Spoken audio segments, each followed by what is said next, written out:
I am Samanatha Akinyi, a second-year BSIT student and a CodeHack Accelerator participant.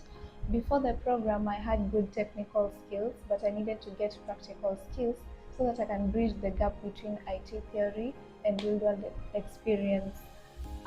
In the program, I got to learn of technical skills such as UI/UX design, Python, and cloud computing, alongside professional skills such as remote collaboration and communication. I got to build an AI Auto Pro, a platform that helps small businesses to navigate through AI using curated reviews and guide.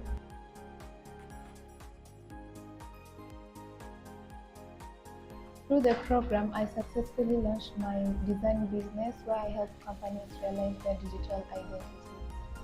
CodeHack program equipped me with more than technical skills. It gave me the community and confidence to take up space as a woman in a male-dominated industry. After the program, I plan on specializing in graphic design and focusing on building my portfolio so that I can apply for senior roles in design.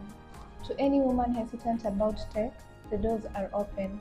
Pwani Teknowgalz provides you with the ladder, you just have to start climbing.